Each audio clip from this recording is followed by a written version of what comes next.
We are often sold a version of history populated by chivalrous knights, majestic stone castles, and a simple, peaceful peasantry. But if you woke up as a peasant in the year 1325, the reality would be a sensory nightmare. Your bed is a half-rotted straw mattress stuffed with bugs. Your home is a windowless wooden hut shared with livestock, and the air is a thick blend of stale beer, goat, and human sweat. Survival requires brutal manual intensity. You work the land with a rusty sickle from sunrise to sunset, 6 days a week. There is no medical safety net. A simple toothache can turn into a fatal fever, and the standard treatment is a pair of pliers and zero anesthesia.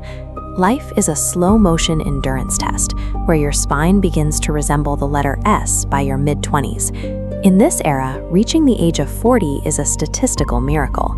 When survival consumes every ounce of human energy, how did anyone manage to rise out of the mud and carve their name into history? In 1744, a 14-year-old German girl named Sophie arrived at the Winter Palace. She was a political chess piece, selected to be a submissive foreign bride for a husband who showed her nothing but immaturity and contempt. She spent nearly 20 years studying Russian history and religion, quietly building alliances within the military, while her husband alienated the church and the nobility. In 1762, she bypassed royal bloodlines entirely, leading a bloodless coup supported by the Imperial Guard to seize the throne. As Catherine the Great, she took absolute control. She rewrote the legal code, established schools for girls, and oversaw massive territorial growth, pushing Russia's borders into Poland and the Ottoman Empire to secure vital warm water ports. Catherine hijacked a political system designed to keep her passive, weaponizing its own structures to become the longest ruling female leader in Russian history. In the Maya city of Palenque, power is often viewed through the monuments of kings. Colonial-era assumptions often cast the women of this sophisticated urban environment as secondary figures, existing only as consorts. That assumption changed in 1994 with the discovery of a sealed tomb inside a pyramid. Inside sat a stone sarcophagus drenched in cinnabar, a toxic, sacred red powder used to signify blood, rebirth, and the life force of the divine. The woman inside was buried with an intricate mosaic mask. In Maya society, jade represented the breath of the gods, proving her divine status. Yet no inscriptions name her. This silence was a cosmological choice. In the afterlife, ritual identity outweighed a written name.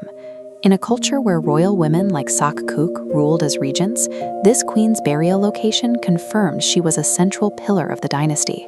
Her presence was the political and spiritual glue that legitimized the crown. Frida Kahlo's body was a battlefield of polio and surgical trauma.